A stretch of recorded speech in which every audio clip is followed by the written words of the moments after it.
Kemudian misalnya ibunya ninggalin bayi untuk kerja. Ya, jadi kadang-kadang tuh ibunya kerja, kan bayinya di rumah sama nenek kayak apa siapa. Kemudian bayinya tuh dikasih alat media lain ya, yang media lainnya itu menyebabkan bayi nggak bisa netek ke ibunya, yaitu dot dan empeng ya. Dot dan empeng itu menyebabkan bayi nggak bisa netek lagi ke ibunya, karena kalau ngedot itu pipinya itu cekung begini, satu otot yang kerja, kalau netek pipinya tuh cembung, dan ada 11 otot yang kerja. Jadi bayinya lama-lama jadi milih yang nyaman, yang enak buat dia. Ternyata ngedot pakai satu otot aja aku udah enak gitu ya. Nah itu tuh kasihan tuh. Biasanya ibunya nangis-nangis karena tiba-tiba bayinya nggak mau netek. Kalau misalnya baru sehari 2 hari ngantor masih bisa, tapi begitu udah sebulan 2 bulan udah nggak bisa lagi bayinya netek ya. Kemudian ada ibu-ibu yang nih asisnya kurang nih ya. Terus bayinya dikasih dot pakai susu kaleng ya. Lama-lama jadi nggak bisa netek gitu ya. Kemudian misalnya ada lecet, payudaranya bengkak, ada abses ya, sakit banget ya, ya udah deh nggak usah netek deh, aku kesakitan, kasih media lain. Pendek kata bayi itu tidak mendapat media payudara, jadi dia dikasih yang lain. Apa dikasih gelas pun juga kadang-kadang kalau masih kecil sekali bayinya nggak bisa netek kembali ya. Kemudian dari keluarga. Ini paling sering banget, paling sering banget. Bayinya udah nangis-nangis karena dikasih dot. Nanti udah deh kata siapalah di rumah. Saya juga nenek-nenek ya, neneknya dengan maksud baik gini. Udahlah kamu nggak usah netein, kamu juga dulu nggak ditetein. Udah nih pakai dot aja gitu ya. Jadi pokoknya macam-macam lah penyebabnya. Bayinya juga kadang-kadang itu tadi ya, bayinya sakit misalnya. Ada beberapa rumah sakit yang kalau bayinya sakit tuh dipisahin, bayinya aja yang dirawat, ibunya suruh pulang. Nah itu tuh ya. Kalau di Permata Group insya Allah enggak. Jadi ibunya sama bayinya, kalau bayinya sakit ibunya lagi netein misalnya.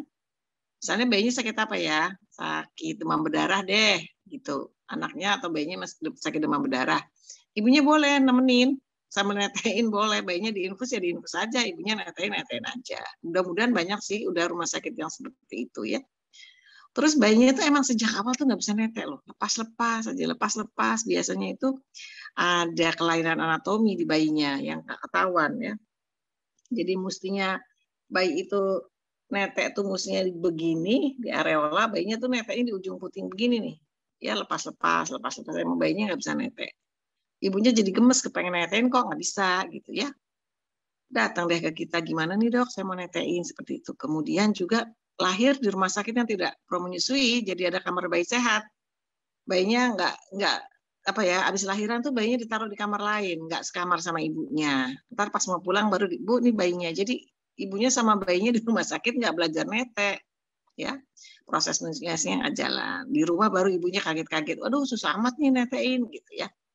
Kemudian jadi itu lain lagi. Sebetulnya itu kalau namanya bukan relaktasi. Kalau nggak pernah netek sama sekali itu kita mengatakan induksi laktasi pada bayi kandung ya. Karena ada juga kita merawat ibu-ibu dengan induksi laktasi tapi pada bayi adopsi ya.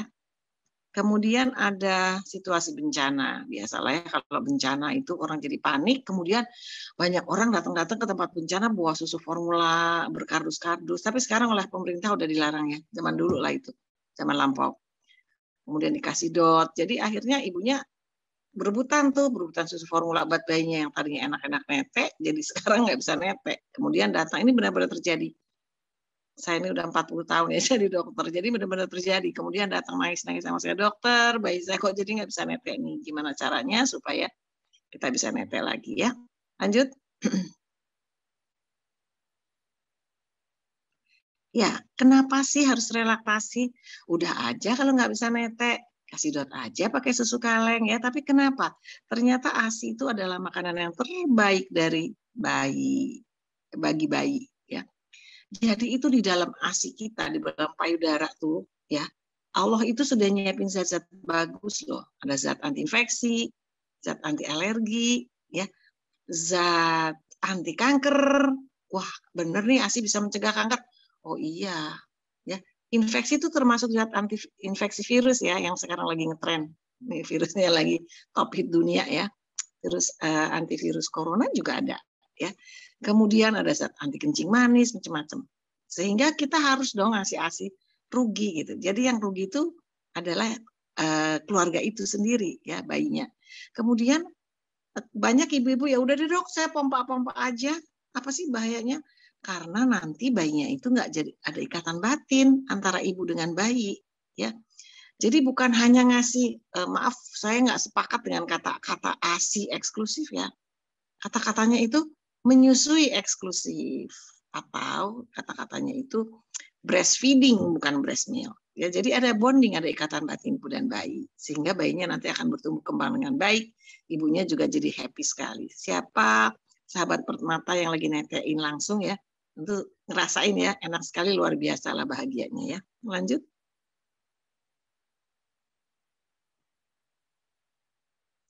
Nah sekarang sebetulnya kalau kita kembali ke ASI itu sebetulnya kita kembali ke Allah ya, di dalam ASI, di dalam setiap kitab suci umat beragama di Indonesia itu ternyata ada perintah disuruh netein ya. Misalnya di agama Buddha, di Konghucu ada, di Weda ada, di Weda disuruh netein 3 oton 21 bulan. Di Injil ada, ya di Injil itu ada di surat Yesaya 11:12 perjanjian baru dan di surat Petrus 2:2. Bahkan kalau di Katolik itu kan kalau di Katolik itu ada paus ya di Vatikan. Paus itu selalu menyuarakan bahwa menyusui itu adalah penting. Pada tahun 1941 dimulai oleh Paus Pius ke-12 dan terus dimaklumatkan sampai tahun 2013 terakhir menurut catatan saya oleh Paus Fransiskus ya. Kemudian di Islam itu ada 3 surat ya, 3 surat yang menyatakan bahwa ada 5 surat, tapi 3 diantaranya itu menjelaskan waktunya, yaitu di surat Al-Baqarah, Al-Ahqaf, dan surat Luqman. Para ibu hendaklah menyusui bayi-bayinya selama 2 tahun untuk yang menyempurnakan penyusuan. Nah, ini dia yang harus kita garis bawahi di dalam Al-Quran. Itu jelas banget ya, Allah nyuruhnya itu rodo'ain, jadi rodo'ah. Rodo'ah itu netek di tete begini. Ya, netek di tete. Sementara kalau dipamping-pamping, dikasih pakai alat, ya ini menyebabkan bayi bingung putih. Itu namanya syariba atau minum. Ya kan beda, ro doain sama shin ro ba kan beda, udah hurufnya udah beda gitu. Jadi sebetulnya Allah itu mintanya netek langsung di payudara. Itu sebabnya saya selalu bilang sama pasien saya, ini kalau kita relaksasi berarti kita sebetulnya kembali ke jalan Allah gitu ya. Sepakat dong ya. Karena keren banget, Indonesia itu kan negaranya Pancasila. Semuanya sila pertamanya ketuhanan yang Maha Esa. Jadi kalau ditanya orang mana, orang Indonesia, agamanya apa, ya pasti harus punya agama. Nggak bisa bilang orang Indonesia terus, aduh saya ateis nih, saya nggak beragama gitu ya. Jadi nggak bisa tuh. Makanya keren banget. Saya tuh bahagia bener deh. Ya ada Pancasila yang seperti itu ya. Baik, lanjut. Slide. Nah, kemudian ada kebijakan-kebijakan yang sudah banyak sekali ditelurkan di dunia, nanti saya nggak bahas satu-satu secara detail ya. Tetapi dimulai sebetulnya pada tahun 1981 ya,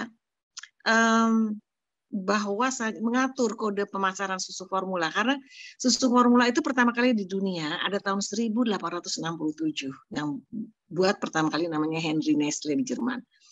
Gara-gara buat itu ya dengan maksud baik tadinya, maka kemudian ibu-ibu akhirnya meninggalkan payudaranya. Ya, kemudian diketahui bahwa oh ternyata pada tahun 1908 sudah ada di Berlin itu di koran ada tulisan perbandingan yang menyusui dengan tidak menyusui. Ya, jadi pakai susu formula 7 kali lebih banyak mati daripada dikasih netek langsung. Ya, kemudian terjadi keributan-keributan dan waktu itu yang pertama kali ngomong itu sebetulnya Paus Pius ke-12 yang mengatakan bahwa every Catholic woman has to breastfeed their babies and be supported by the husband, the church, the government, and the family gitu ya. Kemudian ribut-ribut berlangsung terus sampai akhirnya tahun 81 barulah WHO menelurkan kata-kata bahwa netein harus ada kode-kodenya. Itu diperbaharui lagi 10 langkah menuju keberhasilan menyusui di tahun 2018 ya. Itu banyak sekali, ada kemudian tahun 2016, sekarang zaman now tinggal buka aja ya, nanti di Google. WHO and breastfeeding itu keluar semua ya.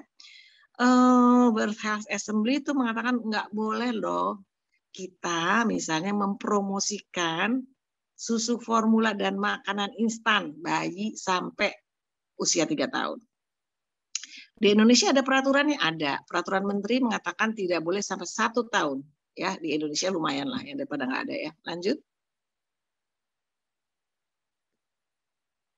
Ini siapa sahabat Permata yang ahli hukum ya, tolong dipelajarin aja. Nah, sekarang di Indonesia juga ada gitu. Jadi artinya kalau kita itu menyusui, itu suatu rumah sakit memegang menyusui, itu dia memegang kata Tuhan, perintah Tuhan, memegang teguh apa yang dikatakan WHO dan juga undang-undang, karena undang-undang di Indonesia adalah undang-undang kesehatan, itu dibahas mengenai menyusui. Nomor 36 tahun 2009 ya. Jadi siapa orang termasuk saya kalau menghambat menyusui dengan sengaja, maka saya bisa kena pidana. Pidananya berapa lama? 1 tahun ditambah denda 100 juta. Gitu. Dianggap kejahatan. Pidana itu artinya kejahatan kayak mencuri, merampok, ya, membunuh orang. Termasuk ternyata pidana ini termasuk menghalangi menyusui, gitu ya. Oke. Nah, sanksinya seperti itu tadi. Karena itu tanggung jawab seluruh masyarakat dalam pasal-pasalnya nanti, dan juga tanggung jawab pemerintah. Kemudian dari undang-undang ini ada turun lagi, jadi ya dari, kan kita punya Undang-Undang Dasar 45, terus ada undang-undang kesehatan, undang-undang banyak ya, ini undang-undang kesehatan, kemudian di bawah undang-undang ada peraturan pemerintah PP. Peraturan pemerintahnya tadi undang-undangnya 2009, peraturan pemerintahnya nomor 33 tahun 2012. Di situ jelas sekali lebih rinci dikatakan mengenai 10 langkah menuju keberhasilan menyusui. Kemudian di bawahnya lagi ada peraturan menteri. Ada nih. Dan dalam hal ini adalah peraturan Menteri Kesehatan yang mulai ada peraturannya tahun 2014. Ya. Kemudian ada di bawahnya lagi ada peraturan gubernur, peraturan wali kota, peraturan bupati dan sebagainya. Ya, jadi semuanya mendukung menyusui. Dengan sanksi hukuman kalau di peraturan menterinya bagi tenaga kesehatan khusus ya. Jadi ada khususan untuk tenaga kesehatan. Ya, jadi ibu-ibu kalau siapa yang menyorakan menyusui itu kita dilindungi oleh undang-undang dan akhiratnya nanti insya Allah disayang sama Allah ya, insya Allah ya. Allah menyayangi semua orang sih, tapi nanti insya Allah lebih baik akhiratnya daripada kemudian kita menganjurkan orang kasih susu yang lainnya. Lanjut. Ya, ini 10 langkahnya. Kita akan, jadi satu rumah sakit itu nih ada di pasal 33 ya. Satu rumah sakit itu harus punya ketentuan dari direksi bahwa memang rumah sakit ini mendukung menyusui. Jadi nggak bisa misalnya saya di Permata Depok. Saya merasa nyaman sekali di Permata Depok karena ini rumah sakit yang, dan Permata Bekasi ya sangat apa ya, pro menyusui banget lah.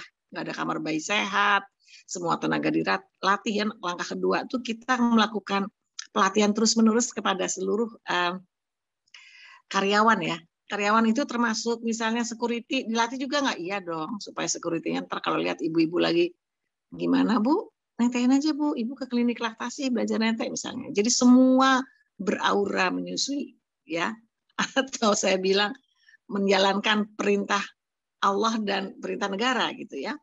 Kemudian yang saya mau bahas dan ada IMD dan seterusnya, lanjut adalah slide.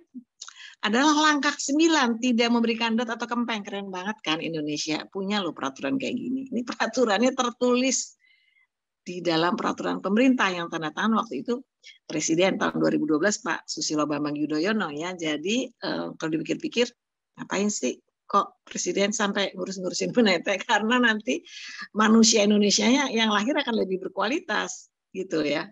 Kita Indonesia tuh sangat berkualitas, tolonglah berbangga menjadi orang Indonesia. Bayangin, tahun 800-an udah bikin Candi Borobudur.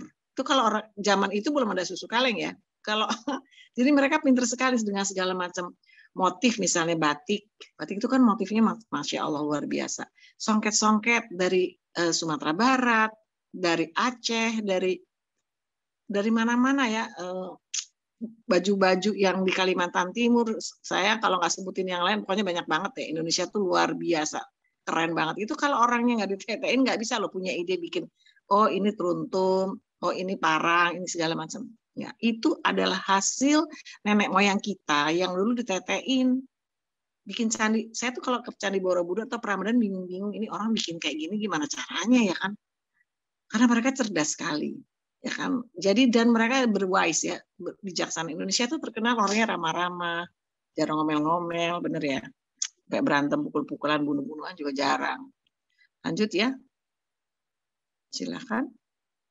Nah sekarang kembali ke relaksasi. Jadi saya udah, kalau mau jelasin kenapa orang harus netein panjang lebar, tapi di dunia itu ternyata udah pernah ada. Yang kita dapetin nomor 1 itu di Auerbach tahun 1980 ya. Tahapannya ibunya itu di dietnya. Tentu setiap negara punya style masing-masing. Nanti kita akan ceritain style Indonesia ya. Ini style di negara lain. Misalnya ibunya ditingkatkan konsumsi cairannya, kemudian dipakai oksitosin nasal spray. Oksitosin adalah suatu hormon untuk menyemprotkan ASI. Di Indonesia belum ada nih. Mereka udah ada tahun 80. Kita adanya oksitosin itu disuntik atau dimasukin ke infus ya, disuntik di otot atau di infus. Sementara mereka ada yang nasal spray gitu ya. Kemudian kita selalu memakai alat, nanti kita ada videonya yang namanya lactation aid. Jadi ada alat tuh ditempelin di payudara begini. Tempelin di payudara, nanti ada videonya, sehingga bayinya jadi netek di payudara pakai alat ya. Sama kemudian biasanya itu berhasil ya, pada 30, berarti keberhasilannya 75%, 3/4 kasus. Lanjut, kemudian ada lagi Dr. Jack Newman ya, lanjut. Jack Newman, betul. Nah, ini kalau anak-anak ini manggilnya ini Opa Jack ya. Opa Jack umurnya sama saya nih, dari Kanada ya. Beliau dokter anak neonatolog di Vancouver ya. Ini juga sebabnya ibunya sakit kayak tadi lah ya. Keberhasilannya tergantung lamanya berhenti menyusu. Kalau baru seminggu berhenti netek tentu lebih gampang daripada udah 3 bulan kan netek. Kemudian juga yang aspek yang dibahas adalah memperbaiki suplai ASI ibu dan membuat bayi mau netek di payudara, kemudian dengan dukungan konselor menyusui. Sebetulnya semua hampir sama ya. Nanti saya kasih tahu bedanya style di Indonesia apa. Lanjut. Nah, ini WHO kemudian juga bilang, ayo kita melakukan relaxation. Tapi tolong berat badan bayi dilihat. Buang air kecilnya gimana, baik buang air besarnya gimana, dan selalu ada klausul bimbingan konselor menyusui. Sahabat Permata bisa dapatkan itu di Permata Husada Group, di Permata Bekasi dan Depok. Jadi kalau di rumah sakit kami itu ya, kalau Anda melahirkan di rumah sakit kami, kan ada dokter anak, ada dokter kandungan. Biasa kan, oh saya mau dokter kandungannya siapa? Misalnya dokter Jimmy, suaminya dokter Safira. Oke, mau lahirkan sama dokter Jimmy. Kemudian nanti ada dokter anaknya. Kalau dokter anak nggak boleh milih, nggak bisa milih. Kalau di semua rumah sakit dokter kandungannya boleh pilih. Nanti misalnya dokter anaknya, dokter siapalah, dokter Adini misalnya. Ya. Nah, setelah itu nanti akan ada dokter laktasi yang datang tiap hari ngeliatin, Bu gimana neteinnya, diajarin bayinya netek. Permata Bekasi juga gitu. Ya. Di Permata Bekasi ada 5 dokter laktasi, di Permata Depok ada 7 ya. Banyak soalnya nih ya. Kami itu dokternya tuh sampai hari Minggu juga praktek loh. Dokter laktasi polilaktasinya buka. Ya. Jadi sahabat Permata akan mendapat bimbingan menyusui yang sangat, yang insya Allah jadi bagus gitu ya. Ya lanjut. Ini juga di India juga ada ya. Lanjut lagi nanti dibaca aja, dia dari 139 ibu ya. Kalau di kita itu kan ibu-ibu habis melahirkan pasti deh ibu-ibu tuh pakai ibunya. Ya kalau ibunya udah meninggal cari mertuanya. Jarang-jarang tuh yang di apartemen aja bertiga sama suaminya tuh ya, sama bayinya gitu kan. pasti tuh cari-cari orang tua. Sampai kadang-kadang rumahnya di Kalimantan, lahirnya di Depok. Soalnya pengen ibunya rumahnya di Depok, kan gitu ya. Kecuali saya dulu melahirkan di Papua ya. Saya lahirin aja di Papua. Kemudian ada juga banyak ibu yang seperti itu. Tapi kebanyakan ibu-ibu tuh nempel lagi ke keluarganya. Kemudian oleh karena itu, menyusui itu kita tuh tidak bisa tidak melibatkan keluarga. Kita harus melakukan konseling menyusui. Kemudian kalau ibunya nenek keluarga itu keluarga aura ASI, memang semua nenek itu lebih mudah daripada kalau memang ada kata-kata kami 7 turunan nggak pernah keluar ASInya misalnya. Nah itu tuh ya, kalau kayak gitu kita perlu berjuang setengah mati ya, sehingga nanti kalau bayinya itu nggak bisa netek itu responsnya berbeda-beda ya. Jadi kalau di kami karena hal seperti itu kan bayinya tuh kalau udah bingung puting tuh jerit-jerit wah gitu histeris, sehingga biasanya kami itu sebabnya di kita di Indonesia kita rawat lah bayinya sama ibunya berdua, bapaknya boleh nemenin ya, berdua bertiga sama bapaknya, supaya nanti kita betul-betul kita kontrol dengan ketat ya proses relaksasi ini ya. Lanjut.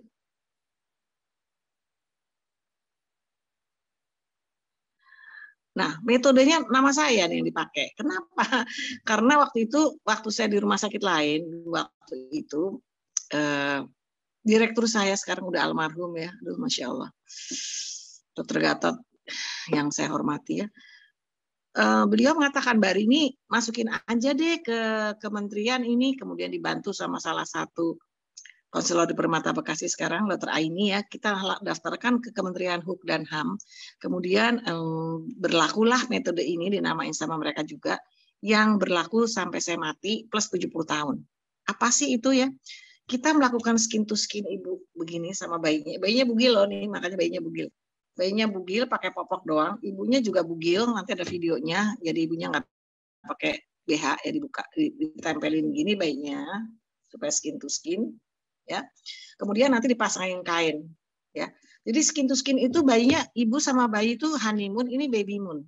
Orang honeymoon tuh kepengen tidur satu kamar. Semuanya siapa yang belum pernah honeymoon nanti siap-siap begini kalau honeymoon. Yang udah pernah honeymoon kayak Regi udah sama Ira ya, coba ya. Kan kalau honeymoon itu pengen satu kamar sama suami nih maksud saya. Kemudian satu kamar satu tempat tidur. Jadi bayinya juga digituin lagi, satu kamar satu tempat tidur sama ibunya. Makanya di rumah sakit kayak gitu.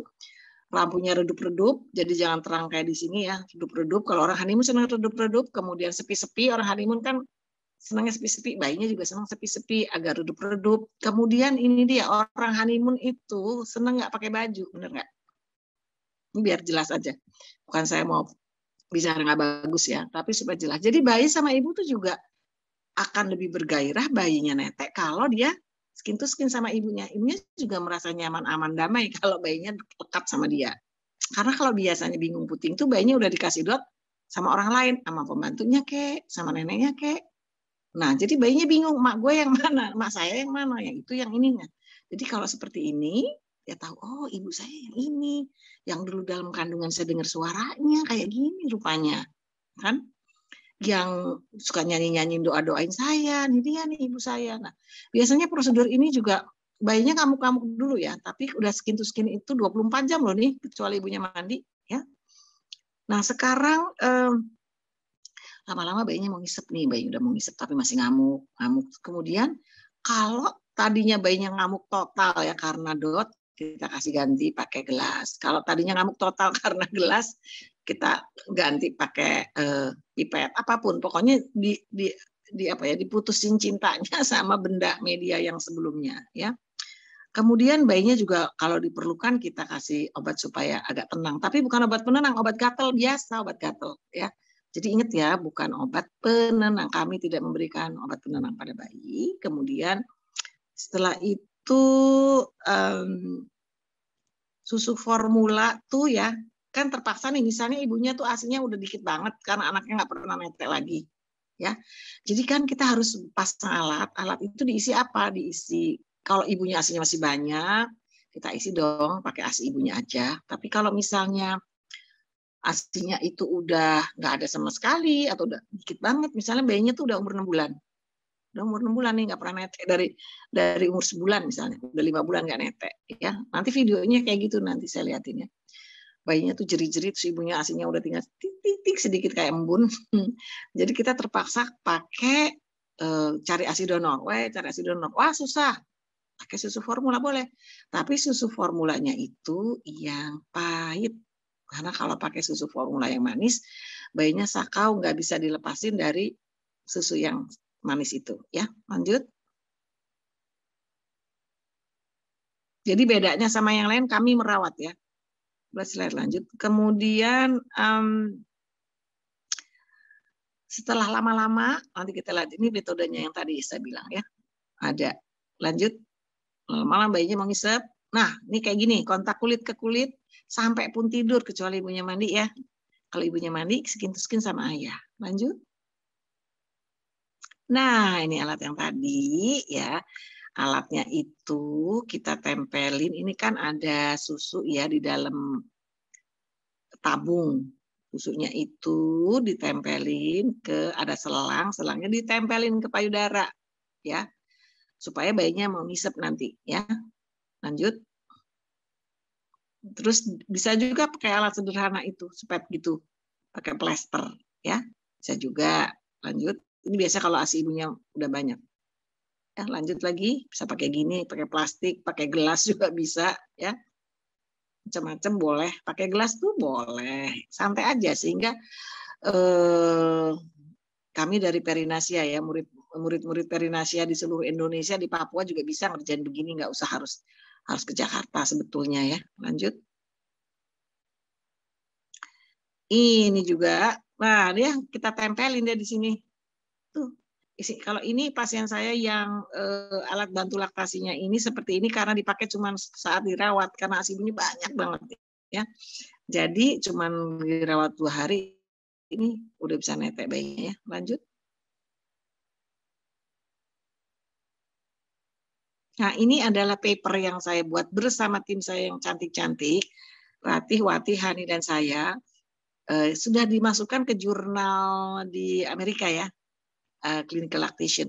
Hospitalization for nipple confusion, a method to restore healthy breastfeeding. Jadi ini kami melakukan penelitian waktu itu, lanjut.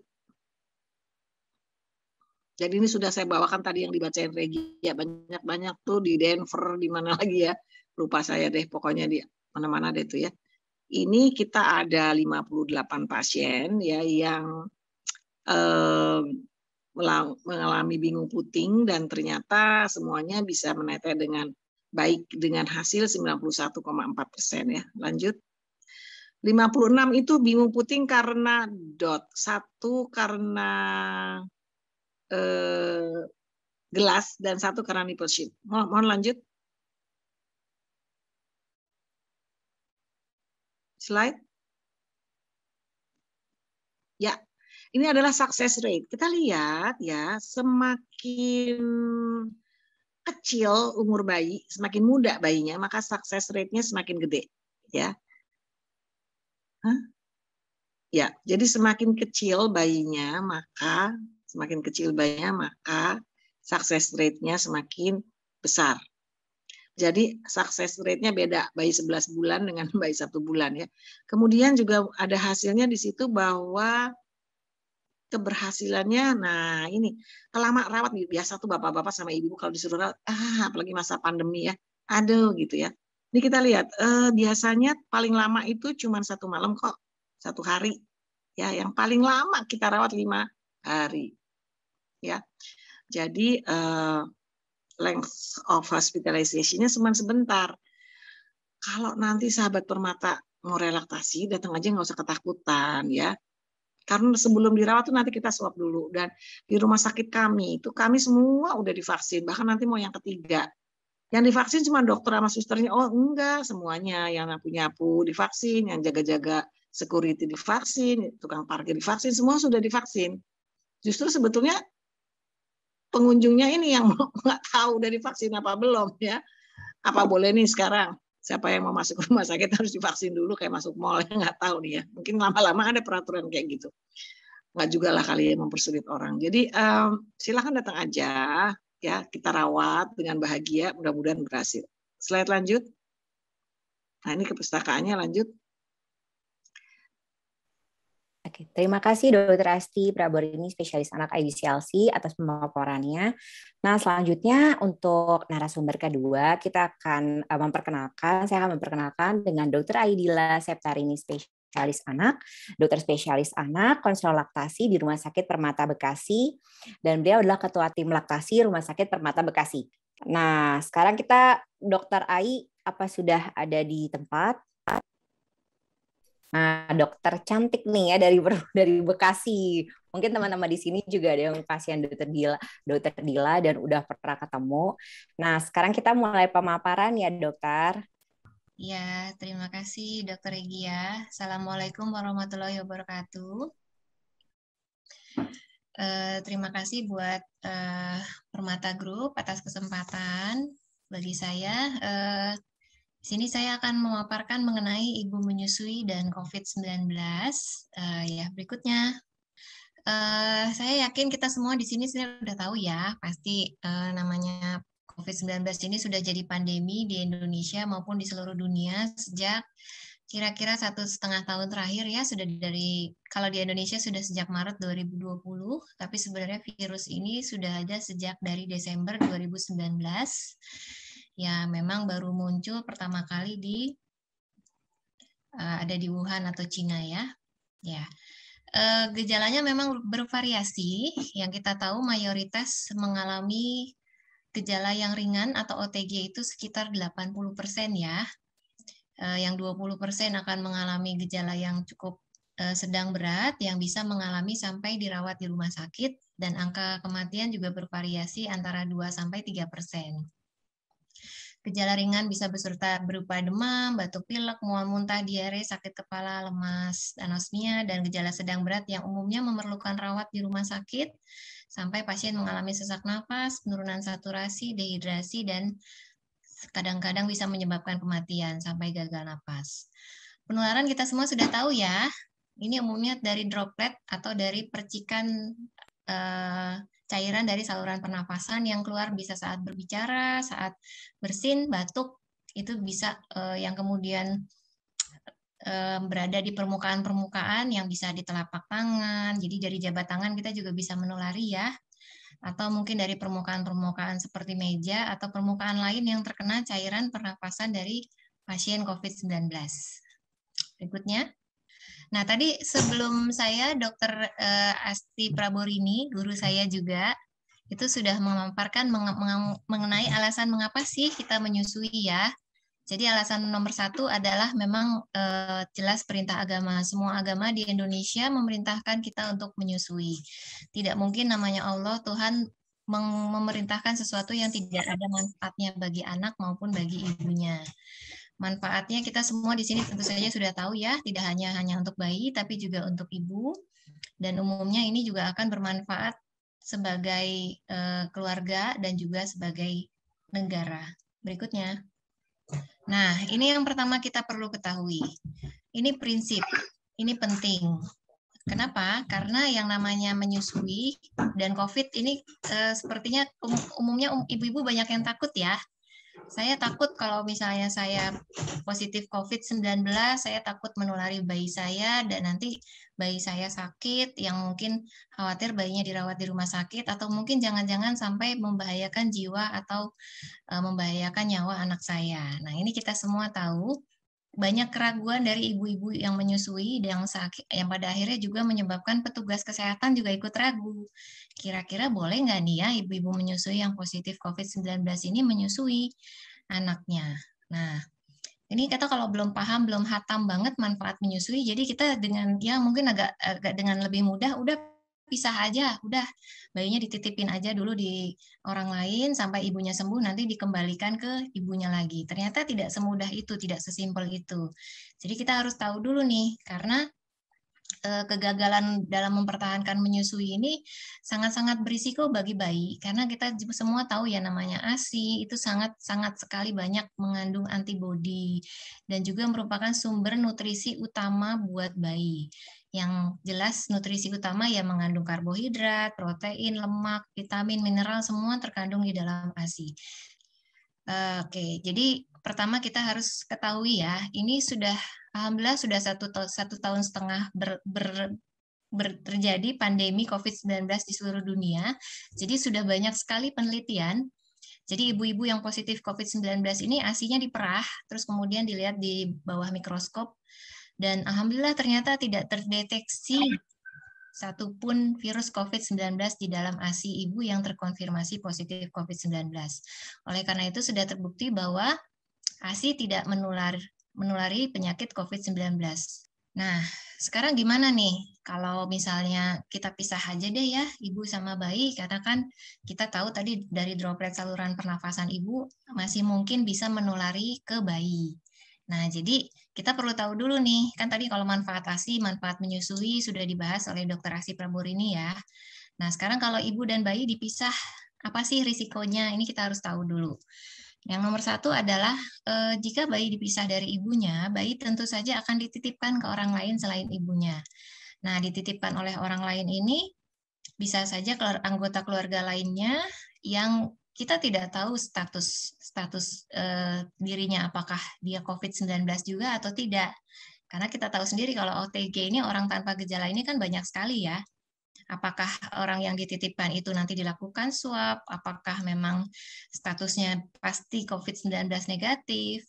Jadi pemisahan ibu dengan bayi ini tidak 100% memastikan bahwa tidak menyebabkan penularan.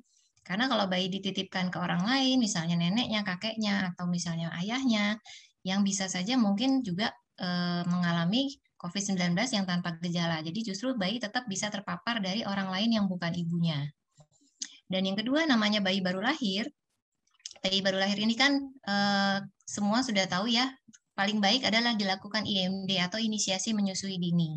IMD ini tentu saja proses skin to skin yang sangat-sangat bermanfaat buat hidup bayi. Nah, kalau bayi dipisah dari ibunya, ini tentu saja akan mengganggu proses skin to skin tadi. Skin to skin ini udah jelas bermanfaat untuk menjaga kestabilan suhu badan bayi, menurunkan angka stres ibu maupun bayi, menurunkan denyut jantung, menurunkan frekuensi pernafasan bayi, dan juga meningkatkan kadar gula darah. Nah, kalau yang berikutnya, pemisahan ibu dan bayi ini juga tentu saja menyebabkan gangguan imunitas tubuh bayi. Itu sudah pasti, karena apa? Terkadang bayinya dipisah, masih mending kalau misalnya bayi diberikan ASI perah ibunya. Terkadang bayi banyak dipisah, terus udah jangan dikasih ASI-nya, nanti nularin COVID-19. Akhirnya dikasih susu pengganti ASI. Nah, ini jelas-jelas susu pengganti ASI ini tidak ada antibodinya. Yang kita semua tahu kalau pemberian susu pengganti ASI ini malah meningkatkan risiko diare, pneumonia, risiko infeksi-infeksi lainnya. Nah, begitu pula kalau misalnya ibu dan bayi dipisah, di sini dilihat di gambar ya. Kalau ibu dan bayi dipisah, ibu dan bayi membutuhkan ruangan yang berbeda. Ini kita lagi ngomong pada ibu-ibu yang baru melahirkan. Ibu dirawat di bangsal ibu-ibu, bayinya dirawat di ruang bayi. Di sini tentu saja membutuhkan dua tenaga kesehatan yang berbeda, membutuhkan dua ruangan yang berbeda, dan masing-masing tenaga kesehatan tentu saja perlu memakai APD yang berbeda. Kita tahu ya APD level 3 itu sangat-sangat kompleks, pakai hazmat, masker N95, dan segala sarung tangan dan perlengkapannya itu tentu saja akan menyebabkan peningkatan beban biaya kesehatan di rumah sakit yang juga akan jadi beban buat negara. Oke, jadi ini rekomendasi dari WHO. WHO ini Badan Kesehatan Dunia ya. WHO ini tentu saja tidak akan mungkin mengeluarkan rekomendasi tanpa melakukan penelitian. Setelah WHO melakukan penelitian skala besar di banyak negara, alhamdulillah pada akhirnya WHO merekomendasikan untuk ibu-ibu menyusui yang terkonfirmasi COVID-19 harus tetap didorong untuk melanjutkan menyusui. Mengapa? Karena dengan pertimbangan tadi, ternyata manfaat menyusui jauh lebih besar dibandingkan potensi risiko penularan COVID-19. Yang kita semua ketahui kalau bayi tertular COVID-19, mayoritas akan mengalami gejala ringan atau bahkan tanpa gejala. Nah, ini kalau kita lihat di website WHO ya, ini saya masukkan ke sini. Jadi kuncinya untuk ibu-ibu menyusui, karena tadi sudah dibahas, virus COVID-19 masih mungkin menular dari ibu ke bayi. Jelas kalau memang bayi kontak erat ya, bayi itu merupakan kontak erat dari ibunya. Jelas bayi harus dilakukan juga PCR swab. Nah, pada kondisi misalnya bayinya positif, ibunya positif, ya sudah, ibu tidak perlu pakai masker, ibu tidak perlu melakukan protokol kesehatan yang seharusnya dilakukan. Tapi jika memang bayinya status PCR-nya negatif atau mungkin bayinya tidak bisa diswab, ya tentu saja ibu tetap boleh menyusui, namun harus menjaga kebersihan saluran pernafasan, terutama saat menyusui. Jadi ibu harus selalu memakai masker yang benar. Anjuran yang terakhir di Indonesia pakai masker double ya, masker medis didouble dengan masker kain. Nah, cuci tangan sudah pasti dengan air mengalir dan sabun. Jika tidak tersedia, boleh menggunakan hand sanitizer sebelum maupun sesudah memegang bayi. Dan permukaan benda yang sering dipegang oleh ibu harus sering-sering dibersihkan dengan desinfektan. Jika ibu tidak sanggup menyusui bayi, jika ibu memiliki gejala sedang berat yang memang ternyata harus dipisah dari bayi, ya ibu boleh memberikan ASI perah kepada bayi yang dititipkan ke orang lain untuk diberikan kepada bayi. Berikutnya. Nah, kalau untuk tenaga kesehatan gimana? Di sini adalah saya lihat peserta juga banyak dokter ya. Mungkin ada perawat, ada bidan. Nah, di sini kita sebagai tenaga kesehatan, jika kita berada di pelayanan kesehatan ibu dan bayi, tentu saja dari WHO bilang tidak boleh nih kita mempromosikan susu formula, botol dot, empeng, karena kita tahu ini akan menyebabkan kegagalan proses menyusui pada bayi. Jika kita juga melayani pasien-pasien di rumah sakit ya, pastikan ibu dan bayi tetap bersama, melakukan kontak skin to skin, rawat gabung sepanjang hari, terutama sesudah lahir, untuk memantapkan proses menyusui apapun status ibu dan bayi, terduga maupun terkonfirmasi COVID-19. Dan tentu saja memang kalau ibu menyusui, ibu melahirkan, bayi-bayi ini terkadang pasti stres yang namanya terdiagnosis COVID. Jadi sebaiknya segera dikonsulkan ke konselor menyusui atau ke psikolog. Berikutnya. Nah, ini kita lihat lagi rekomendasi selain dari WHO ya. Selain dari Badan Kesehatan Dunia, di sini ada rekomendasi dari CDC, Center of Disease Control, yaitu Badan Pengendalian Penyakit dari Amerika Serikat ya. CDC juga menyatakan ASI merupakan sumber antibodi dan nutrisi terbaik untuk bayi, oleh karena itu ibu boleh menyusui bayi dengan protokol kesehatan yang baik. Begitu pula oleh UNICEF. Nah, UNICEF ini adalah badan di bawah PBB yang juga menangani masalah kesejahteraan anak dan juga ibu di negara-negara berkembang, menyatakan bahwa ibu yang terpapar virus COVID-19 setelah melahirkan lalu menyusui bayinya, dan ibu yang terkena virus saat menyusui bayinya ini ternyata akan memproduksi antibodi di dalam ASI yang justru akan melindungi bayi mereka. Jadi antibodi dari ibu yang positif COVID-19 itu akan ditransfer melalui ASI. Sehingga tetap melanjutkan menyusui ini adalah justru satu-satunya cara untuk melawan virus dan melindungi bayi. Karena bayi selain mendapatkan ASI juga dapat antibodi COVID-19 dari ASI ibunya. WHO tadi sudah ya, yang berikutnya. Nah, gimana kalau di Indonesia? Nah, di Indonesia ini ada dari IDAI, Ikatan Dokter Anak Indonesia, dan dari POGI, Perhimpunan Dokter Obstetrik Indonesia. Dari IDAI, saya lihat dari Instagramnya, IDAI di sini menyatakan bahwa ibu boleh memberikan ASI untuk bayinya dengan cara menyusui langsung atau memberikan ASI perah. Kalau dari POGI, Perhimpunan Dokter Obstetrik Ginekologi atau OBGYN Indonesia, di sini menyatakan petugas kesehatan sebaiknya menyarankan bahwa manfaat menyusui melebihi potensi risiko penularan virus melalui ASI. Keputusan menyusui dan kapan menyusui harus dilakukan dengan dokter yang merawat, jadi bisa didiskusikan. Nah, bagaimana dari AAP, American Academy of Pediatrics, ini organisasi dokter-dokter anak di Amerika, ini juga menyatakan bahwa ibu dan bayi sehat boleh rawat gabung dan menyusui bayi dengan menggunakan masker. Jadi di sini ibu yang menyusui yang positif COVID-19 namun kondisinya stabil, boleh menyusui bayinya dengan memakai masker dan memperhatikan kebersihan tangan dan payudara. Berikutnya. Nah, bagaimana dengan IMD? Inisiasi menyusui dini kita sudah tahu ya sangat banyak manfaatnya untuk mempercepat pengeluaran ASI dan juga mempercepat pemantapan proses menyusui pada bayi. Ternyata IMD ini juga boleh loh dilakukan pada ibu-ibu dan bayi yang statusnya diduga maupun terkonfirmasi COVID-19 tanpa gejala ataupun gejala ringan selama ibu dan bayi kondisinya stabil. ibu boleh melakukan IMD dengan protokol kesehatan yang baik, yaitu tentu saja memakai masker bedah, mencuci tangan, membersihkan payudara. Dan tenaga kesehatan harus melakukan konseling terlebih dahulu mengenai risiko penularan COVID-19 dari ibu ke bayi, manfaat inisiasi menyusui dini, serta manfaat menyusui yang dilakukan saat antenatal atau menjelang persalinan. Jadi IMD ini dilakukan atas keputusan bersama tenaga kesehatan dengan orang tua. Berikutnya.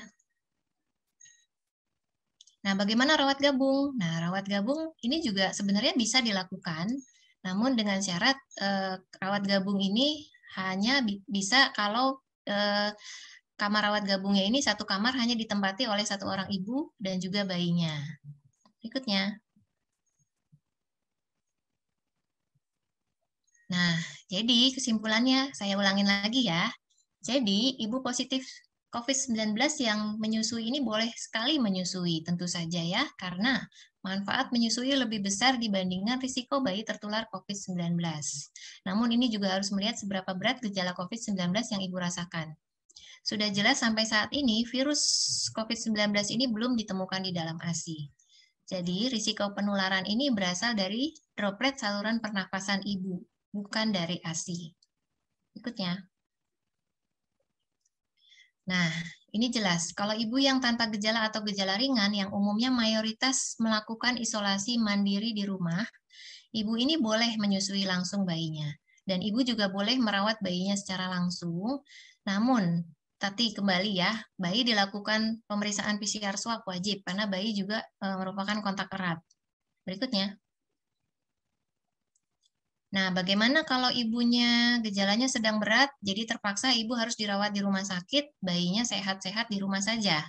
Nah, dalam hal ini tetap ibu dimotivasi jika masih sanggup untuk memerah ASI-nya, dan ASI ini diberikan melalui gelas atau sendok. Ingat ya, jangan menggunakan botol. Nah, ini diberikan oleh orang dewasa sehat lainnya, yang kalau bisa memang tanpa komorbid dan berusia di bawah 65 tahun. Dan jika ibu melakukan pemerahan ASI, ibu wajib cuci tangan sebelum dan sesudah menyentuh peralatan-peralatan perah ASI. Ibu disarankan tetap melakukan perah ASI sehingga produksi ASI tetap terjaga. Namun jika tidak cukup atau tidak ada ASI perah ibu, bisa dipertimbangkan pemberian ASI donor. Jika ibu tidak mampu untuk memerah ASI, misalnya karena ibu dirawat di ICU, ya, kita fokus ke penyembuhan ibunya terlebih dahulu. Jika ibu sudah sehat, sudah sembuh, kita boleh menyarankan ibu atau melakukan konseling untuk melakukan relaksasi. Berikutnya. Nah, bagaimana mengenai bayinya di rumah? Jika ibunya tadi di rumah sakit, mungkin mengalami gejala sedang berat, jadi bayi dirawat oleh orang dewasa lainnya di rumah. Tapi jangan lupa, bukan berarti dirawat di rumah terus habis itu ya udah kalau ibunya pulang tetap dilanjutin dirawatin oleh orang lain yang selain ibunya. Nanti kalau ibunya sudah kembali ke rumah, sudah sehat, tentu saja keluarga di rumah ini harus memberikan semangat, harus melakukan relaksasi seperti yang tadi sudah dibahas oleh Dr. Asti Praborini ya. Berikutnya. Nah, bagaimana mengenai vaksin COVID-19? Dengan ibu menyusui. Ini saya lihat juga masih banyak yang khawatir, masih banyak yang ragu, masih banyak yang takut. Ibu-ibu menyusui ini masih menyaksikan keamanan vaksin COVID-19 terhadap bayinya. Kenapa? Karena waktu awal-awal vaksin masuk, di kita juga ibu menyusui masih tidak disarankan untuk vaksin. Tapi dalam perkembangan berikutnya, berdasarkan penelitian yang sudah dilakukan oleh seluruh dunia, di sini WHO, Badan Kesehatan Dunia, UNICEF, dan juga Kemenkes Republik Indonesia sudah merekomendasikan ibu menyusui untuk mendapatkan vaksin COVID-19. Kenapa? Karena sudah jelas diteliti ya. Nah, di sini ada penelitian ya. Di sini dari 84 tenaga kesehatan yang menyusui diteliti, ASI-nya diperah ya. Ternyata setelah beberapa minggu diberikan vaksin, kita lihat yang sebelah kiri itu IgA ya. Imunoglobulin A setelah dosis yang pertama ada peningkatan sedikit, namun setelah pemberian dosis yang kedua peningkatannya sangat tinggi. Jadi kita lihat ini di dalam darah maupun juga di dalam ASI ibunya ini masuk ke bayinya. Begitu pula IgG yang sebelah kanan ya, setelah dosis pertama, habis itu sesudah dosis yang kedua kita lihat pemberian dosis kedua ini sangat meningkatkan kadar IgG maupun IgA pada tubuh ibu. Jadi memang vaksin ini juga harus diberikan 2 dosis sesuai dengan anjuran merek-merek vaksin. Ya, berikutnya. Ya, jadi kesimpulannya, ibu menyusui yang terkonfirmasi COVID-19 harus didorong untuk terus melanjutkan menyusui. Karena menyusui memiliki manfaat yang secara substansial jauh lebih besar daripada potensi risiko penularan. Ibu dan bayi juga harus tetap bersama di kamar sepanjang siang dan malam untuk mempraktekkan kontak kulit ke kulit, terutama segera setelah lahir dan selama menyusui. Tidak ada bukti penularan COVID-19 melalui ASI. Jika bayi terinfeksi, umumnya mengalami gejala ringan atau tanpa gejala. Menyusui justru menjaga kelangsungan hidup dan kesehatan bayi dari infeksi lain yang lebih berbahaya dari COVID-19. Saya pernah baca ya, ada satu bayi yang terkonfirmasi gejala ringan COVID-19, justru sembuh hanya dengan menyusui ke ibunya saja, tanpa pemberian vitamin, antivirus, maupun antibiotik. Jadi jelas ASI itu jelas sangat-sangat bermanfaat buat bayi. Tapi namun ibu tetap disarankan untuk melakukan protokol kesehatan yang baik, dan ibu-ibu menyusui ini juga harus segera diberikan vaksin COVID-19. Ya. Jadi kita semua udah tahu ya, breast milk by itself is more than nutrition, breast milk is medicine. Terima kasih. Saya kembalikan ke Dr. Gia. Terima kasih Dokter Aidila atas paparannya. Nah, selanjutnya tadi videonya kita play ya. Panitia boleh minta tolong di play untuk video tadi yang relaksasi.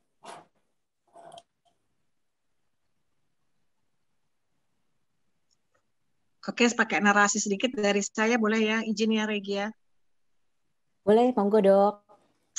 Ini pakai bahasa Inggris karena saya bawa ke luar ya waktu itu, seorang bayi berumur 6 bulan, perempuan, nggak mau netes sama sekali karena sejak umur 1 bulan ya, jadi ASI ibunya udah ngedrop banget.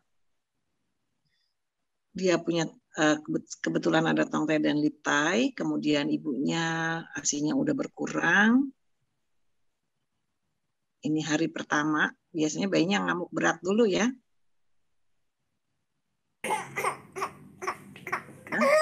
Kita lihat perjuangannya luar biasa, bayinya sama sekali nggak mau nepe karena udah biasa pakai satu otot, bayinya skin to skin sama ibu. Biasa kita puter lagu rohani ya, kalau muslim kita puterin murotal ya, supaya ibu dan bayinya tenang.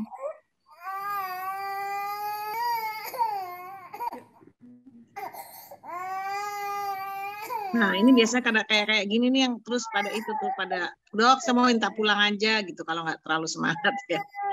Tapi ini ibu keren, suaminya juga keren, tetap bersemangat. Ya. Dicobanya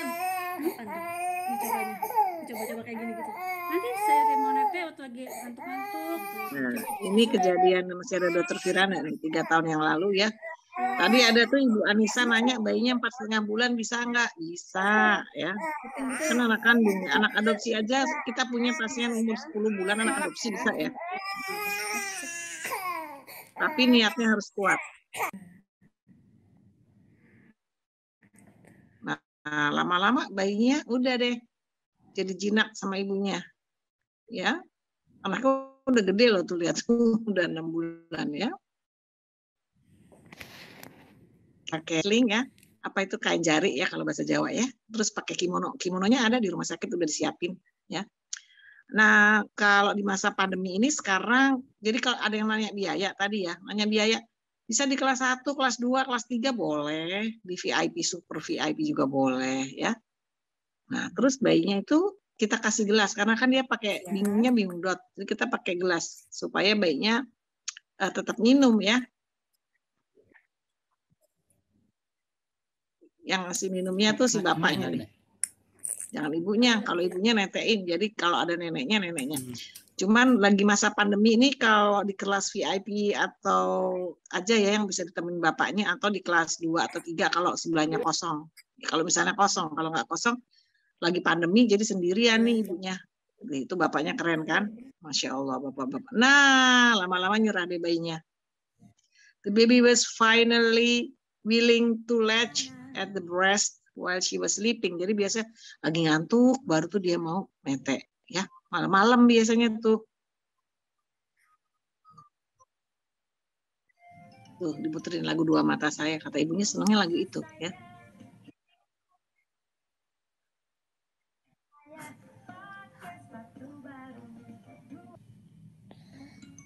Ada susu. Ibunya kegalauan. Ada susunya enggak gitu ya. Itu hari pertama tuh udah bisa tuh. Ya, bayinya lama-lama dia nyerah. Nah, terus kita kasih susu formula. Karena ASI ibunya kan udah nggak ada ya, sedikit banget. Jadi kita kasih alat ini tetap ada di payudara, ya. Tuh. Susunya tapi kita ganti yang pahit ya, ibu-ibu ya. Soalnya kalau manis bayinya jadi sakau. Tuh. Ini kalau kayak gini ya suka pada nyerah ya, tapi jarang sih yang nyerah. Makanya di Permata Group di Bekasi atau Permata Depok tuh suster-suster perawatnya udah canggih banget, udah diajarin soalnya sama kita ya. Terus tuh lama-lama mau kok, tenang aja. Ya kan ada Allah. Allah pasti lihat. Waduh, ini ibu siapa nih yang tadi? Bu Anissa nih yang ragu-ragu ya. Waduh, Bu Anissa nih mau netein bayinya nih. Kata Allah, kun fayakun atau apapun. Bisa tuh bayinya netek. Jangan mundur.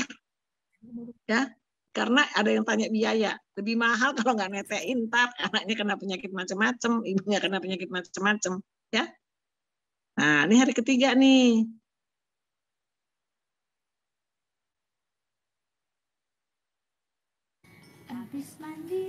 Akhirnya bagus deh. Terus ada lagi nih ibu siapa nih yang pakai SNS? Bu Yuni di Bekasi pakai SNS nggak datang kontrol, harus datang ya. Nggak boleh pasang SNS sendiri nih. Itu namanya SNS tuh ya, kalungin supplementary nursing system. Tuh ya. Lama-lama ASI ibunya banyak sampai akhirnya anak itu nggak perlu lagi. Mau kan kayak gini kan? Datanglah Permata Bekasi atau Permata Depok, nggak usah ragu-ragu.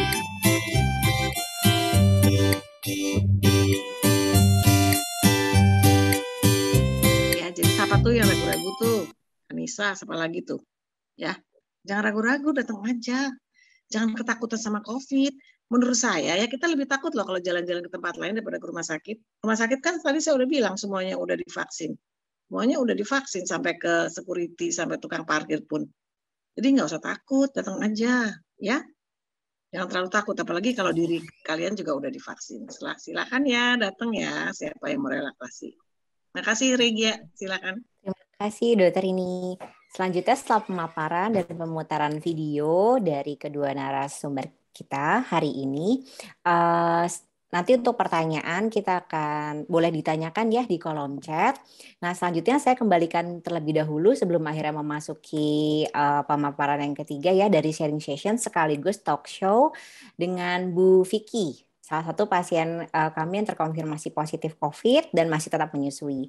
Silakan kembali ke Dokter Ira.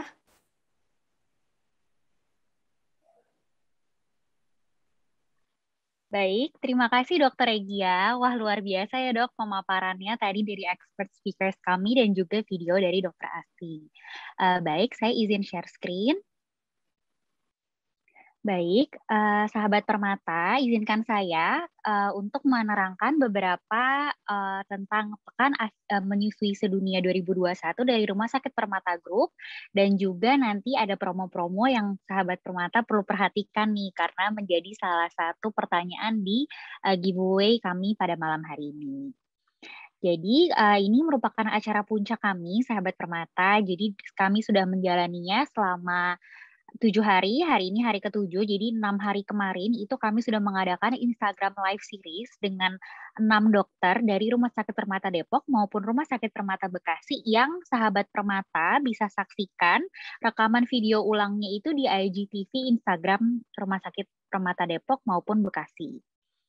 Nah, untuk sahabat Permata yang mau menonton YouTube seputar tentang ASI juga sudah bisa nih disaksikan di YouTube kami, yaitu ada 6 video, dan dua-duanya ini kan expert speakers kami yang hari ini tampil juga ada nih di YouTube kami. Jadi sahabat Permata bisa saksikan di YouTube. Dan jangan lupa di-follow maupun subscribe akun Instagram dan juga YouTube kami. Nah, ini adalah poliklinik laktasi nih. Tadi juga sudah sempat disinggung-singgung ya oleh Dokter Asti, Dokter Regia maupun Dokter Aidila. Jadi Rumah Sakit Permata ini menyediakan layanan poliklinik laktasi yang bisa menyediakan berbagai layanan nih, seperti konsultasi dan persiapan laktasi sebelum melahirkan atau saat hamil itu sudah bisa datang.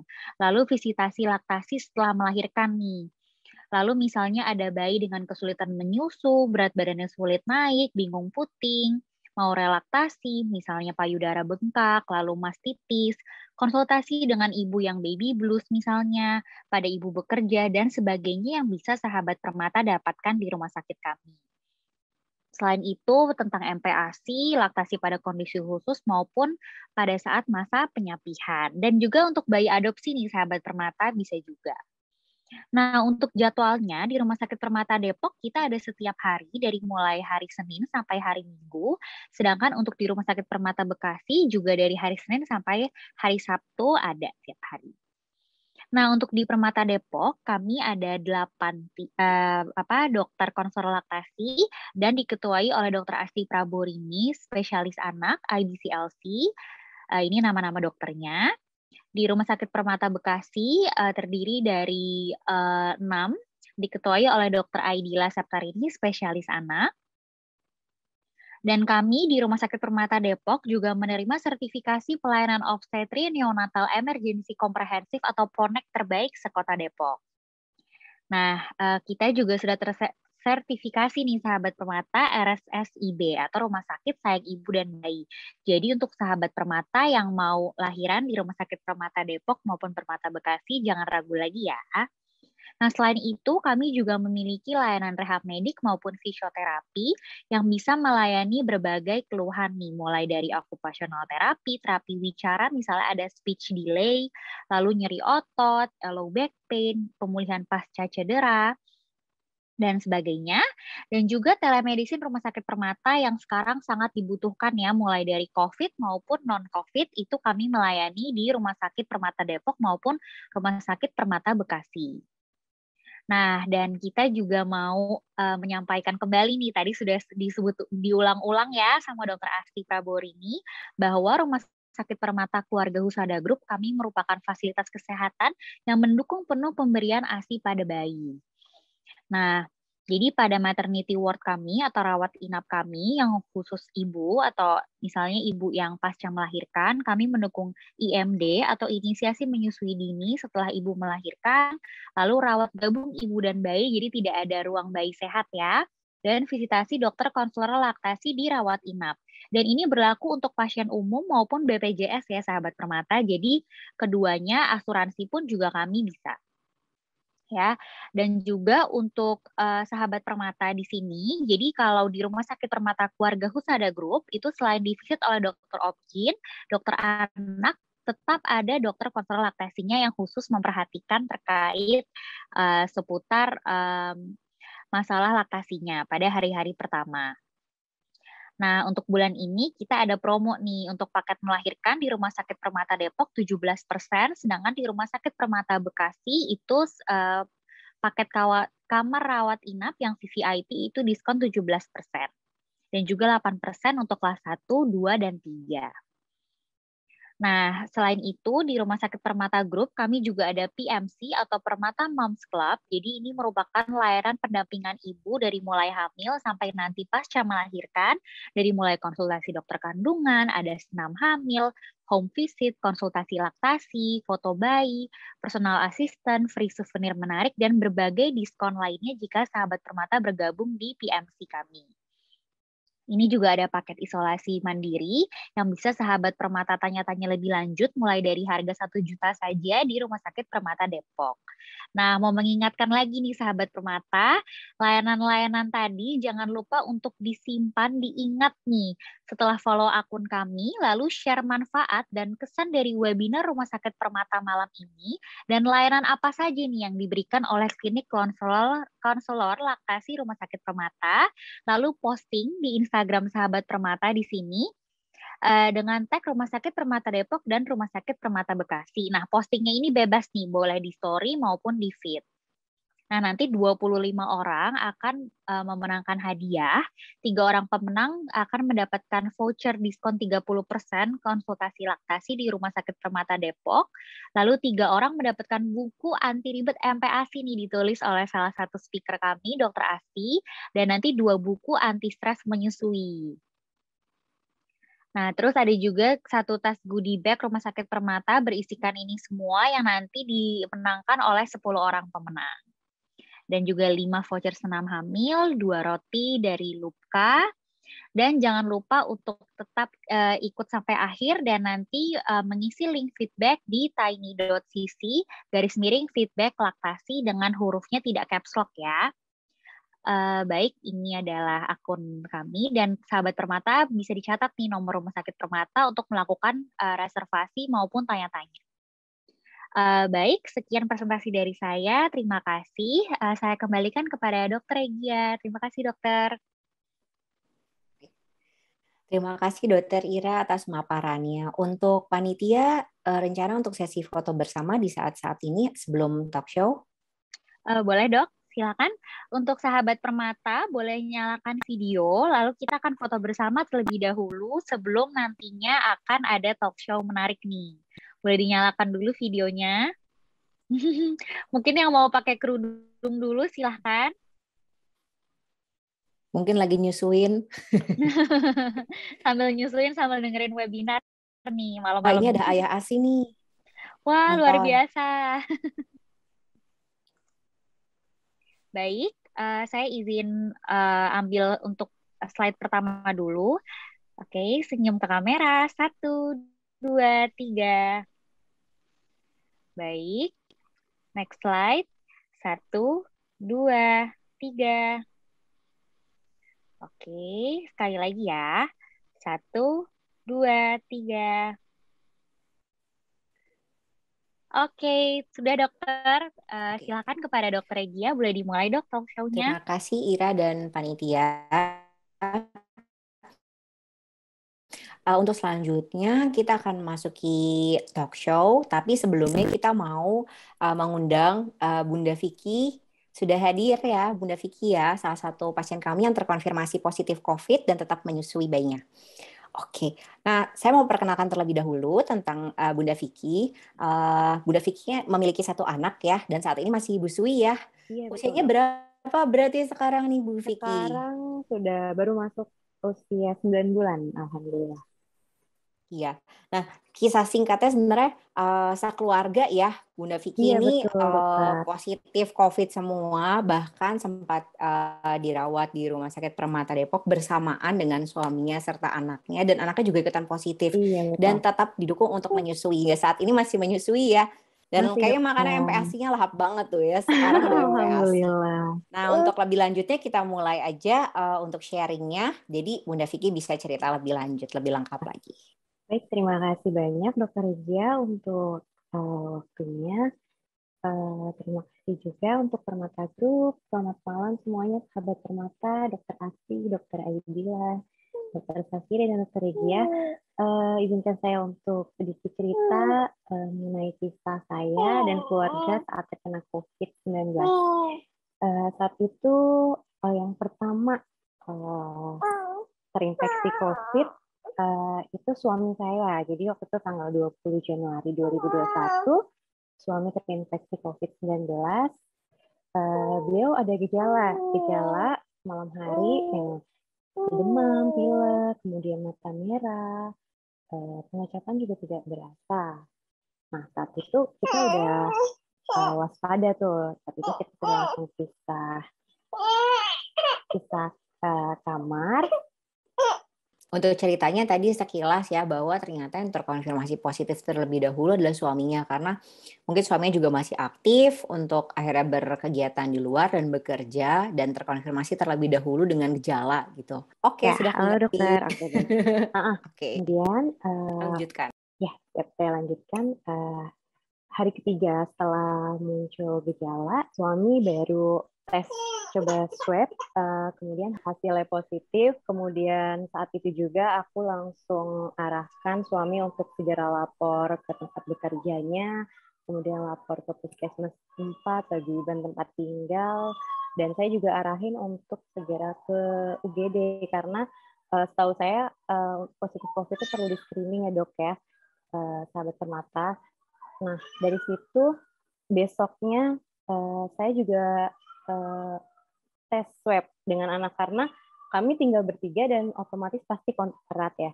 Qadarullah hasilnya pun positif. Nah, langsung PCR screening karena antigen, kemudian hasilnya positif saya dan bayi. Lanjut melakukan screening dan PCR kembali. Hasilnya positif, akhirnya kami memutuskan untuk rawat gabung. Itu pun atas saran dari para dokter, dan kita juga minta diskusi dengan orang tua dan mertua. Akhirnya malam itu juga setelah di screening kami pun rawat gabung bersama anak. Saya juga tetap menyusui dengan prokes, menggunakan masker.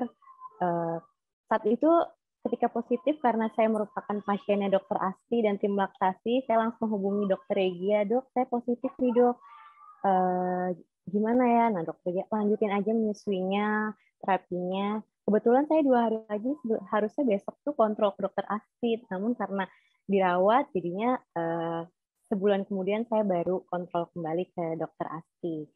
Setelah itu, hasil PCR nya itu baru keluar itu di hari keempat. Nah, menariknya, sahabat permata, dokter, PCR Sabrina ini negatif. Namun, saya dijelaskan oleh DPJP bahwa sebetulnya pemeriksaan klinis itu holistik. Jadi, bukan berarti kalau misalnya dia negatif itu langsung negatif gitu. Jadi, kita anggap nih bayi positif juga. Oke, jadi saat itu saya tetap menyusui langsung, kemudian dokter anak juga hanya memberikan suplemen makan dan terus mengedukasi saya untuk terus menyusui, terus yang banyak memberikan ASI kepada bayi.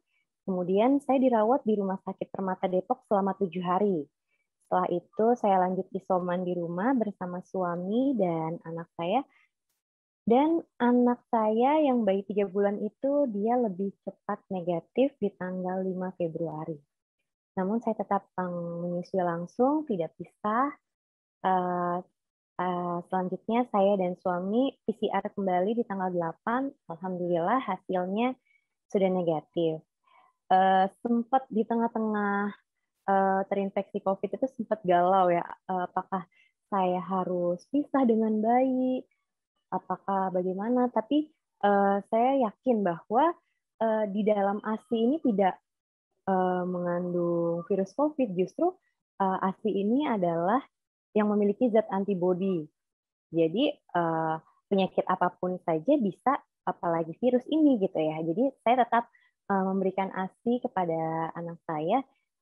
Terbukti bahwa memang benar bayi yang diberikan ASI itu sangat tidak bergejala dan lebih cepat untuk, kalaupun dia positif, lebih cepat untuk negatif.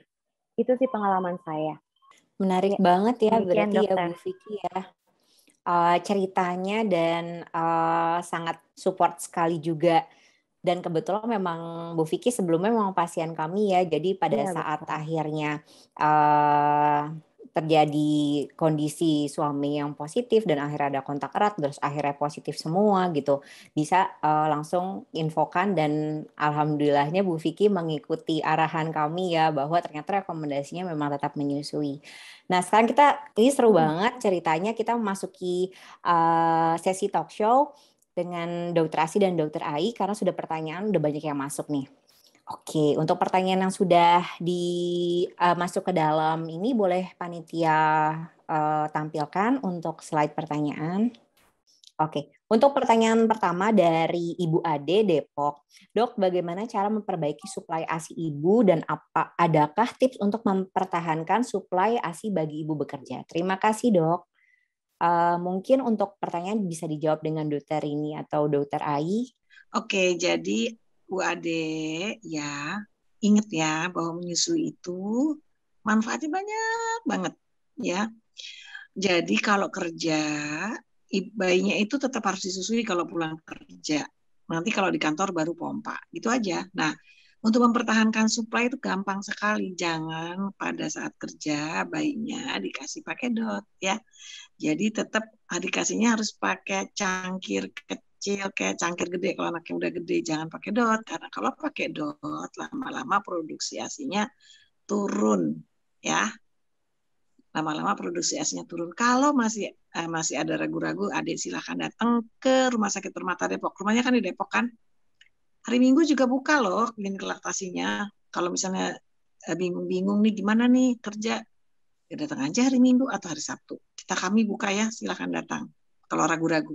Baik, terima kasih gitu mungkin Dokter Regia menjawab. Terima kasih Dokter Rini. Jadi memang kalau untuk ibu bekerja, memang sebelum bekerja memang ada persiapannya, sehingga memang yang belajar untuk memberikan ASI perah adalah pengasuhnya. Jadi bukan ibunya. Seringkali suka gitu ya dok ya, yang akhirnya belajar malah ibunya dan bayinya rewel dan menganggap bahwa bayinya nggak bisa diberikan ASI perah dengan media gelas atau catheter.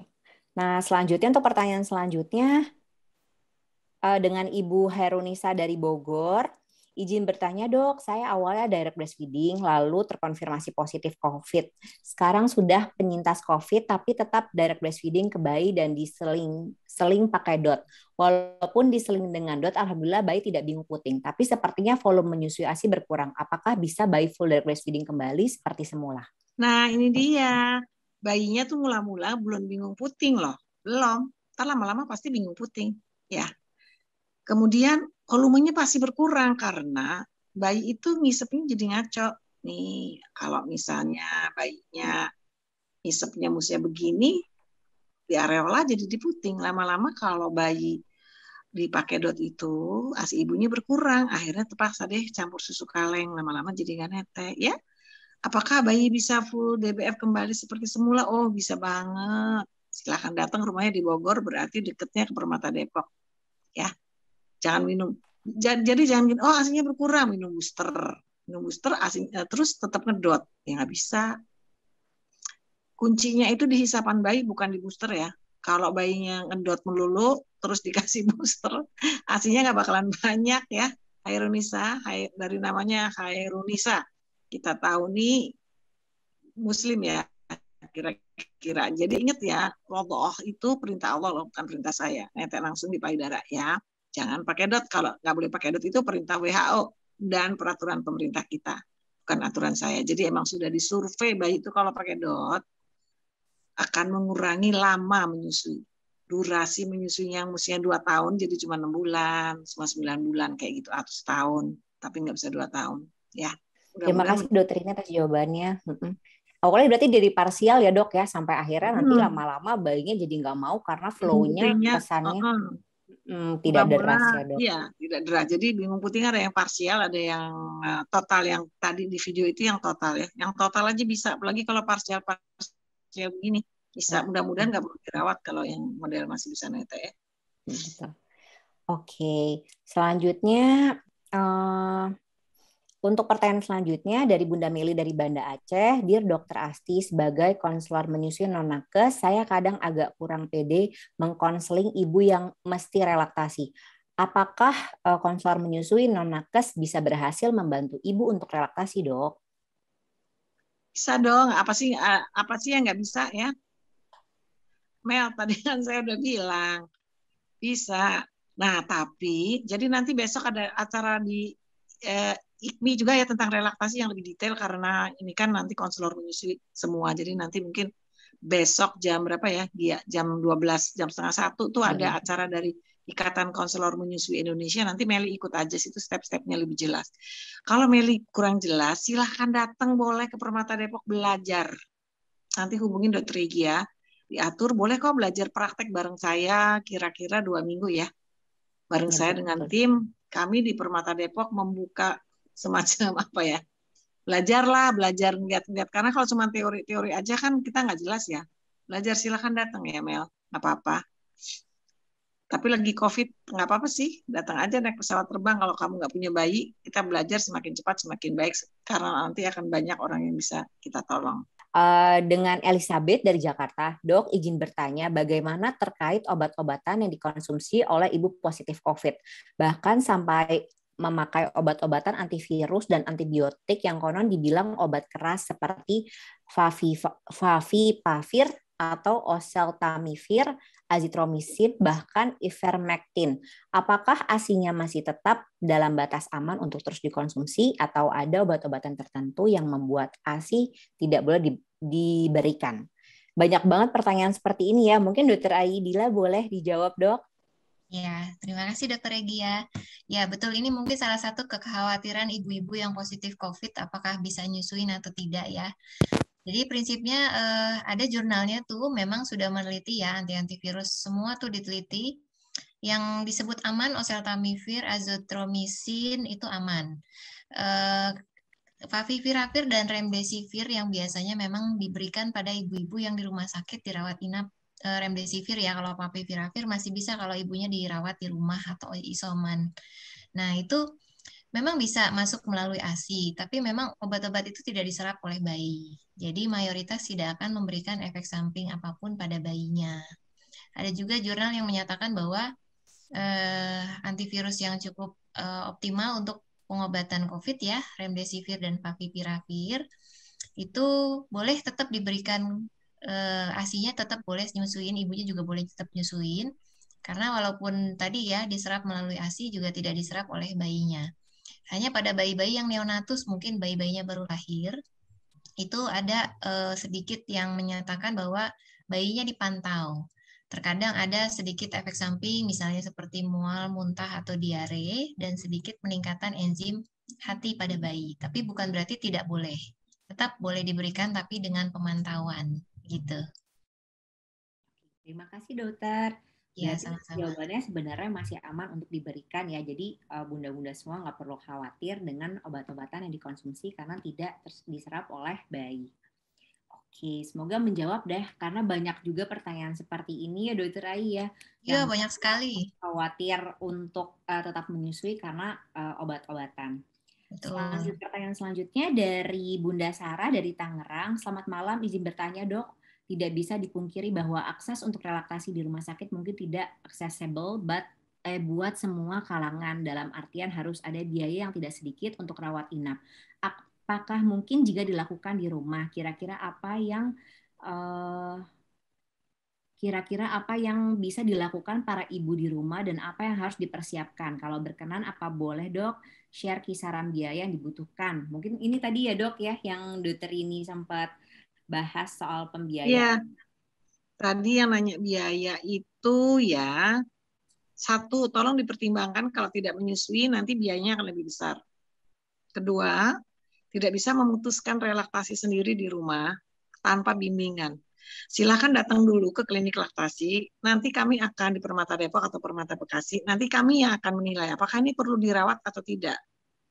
Kalau bingung putihnya total, seperti di video yang kemarin itu kalau di rumah bakalan rempong banget deh tuh, ya nggak bakalan bisa jerit-jerit kayak orang histeris begitu ya. Saya sebetulnya ide pertama merawat pasien itu setelah saya punya pasien yang saya coba di rumah. Kemudian tetangganya itu nelpon, tetangganya si ibu ini panggil segala satpam apa segala macam ketua RT karena disangka anaknya itu lagi digebukin sama ibunya. Datang ke rumah ini kenapa lagi ngapain gitu. Oh, saya pikir kalau gitu saya rawat aja lah. Ya, ternyata ide itu merupakan ide brilian ternyata. Karena di dunia internasional mereka terheran-heran dengan ide itu gitu. Terus mereka tanya-tanya, is it covered by insurance segala macam ya. Nah, tapi kalau misalnya datang, kita boleh kok coba di rumah. Kalau bingung putingnya masih parsial, biasanya kami, Dr. Aidi lah saya, ya kami akan mencoba dulu di rumah boleh banget ya. Tapi pakai waktu, misalnya 2 hari lagi datang, kalau udah nggak bisa ya udah dirawat gitu. Jadi jangan terlalu ketakutan sama biaya, sementara kita akan dihadang oleh biaya yang lebih besar. Ibunya risiko kanker payudara, anaknya risiko leukemia, kanker darah, kalau tidak disusui gitu. Jadi kalau menurut pendapat saya dirawat aja deh. Kalau soal kisaran biaya, misalnya di kelas 3 aja boleh, di kelas 3 juga boleh. Tapi kalau di kelas 3 ibunya nggak bisa ditemenin sama suaminya nih kalau lagi pandemi ya. Silakan, nggak apa-apa. Kemarin kita ngerawat di kelas 3 ya, bisa pulang berhasil tuh. Yang baru-baru ini tuh Regia siapa ya? Berhasil kok, keren banget ya. Yang datang dirujuk sama dokter Asti dari Tangerang itu kan berhasil. Cuman 2 malam apa 3 malam ya kemarin. Udah bagus. Dok. Dan bahkan itu kan terpisah dok dari awal lahir karena ibunya positif. Ibunya positif COVID ya. Itu terpisah dari lahir loh. Bisa banget. Ayo, jangan nggak semangat. Apa-apa tuh bisa kalau kita itu namanya apa, manjada wajada apa tuh ya. Bisa, kan ada Allah. Allah tuh nolongin kok kalau kita mau yang baik-baik. Allah pasti nolongin. Ya insya Allah ya. Baik. Mungkin Dr. Dila mau nambahin? Ya, benar dok. Itu umumnya sih pertanyaan pertama pasien-pasien yang memang kita sarankan untuk relaksasi. Berapa biayanya dok? Gitu. Terus berapa hari dok? Karena itu kan berhubungan dengan biaya. Semakin banyak harinya pasti semakin besar biayanya. Nah, seperti kata dokter ini ya, selain masalah biaya, selain masalah maksudnya, betul kata dokter ini, kalau kita tidak netein itu nanti masa depan anak loh. Kan rata-rata alasannya tuh ibunya udah kerja dok, nggak bisa ambil cuti dan segala macam. Saya selalu balikin, ibu kerja buat siapa? Bapak kerja buat siapa? Buat anak. Lah emang netein nggak buat anak, bukan buat masa depan anak. Itu akan menentukan loh seperti apa dia akan jadi orang dewasa yang seperti apa nantinya. Karena kalau dinetein 2 tahun sama ibunya itu kan bonding ya yang ke bawah seumur hidup. Itu akan membentuk dia seperti dewasa, seperti apa nantinya. Karena kan kalau cuman bapak ibu nih cari duit doang buat anak gitu, tapi kualitasnya nggak diperhatiin buat apa gitu. Ya. Jadi jangan duit-duit aja yang dipikirin ya dok. Betul. Dan kalau saya boleh nambahin, dan ini kata-kata kunci saya ke pasien ya. Pada saat ini di Indonesia angka harapan hidup seorang wanita itu 72 tahun dan laki-laki 68 tahun. Ya, jadi anak kita itu akan hidup, kalau laki dia sampai 68 tahun, kalau perempuan sampai 72 tahun. Sementara menyusui 2 tahun itu menjadi dasar kehidupan anak ini di masa yang akan datang. Kualitas anak ini bagaimana?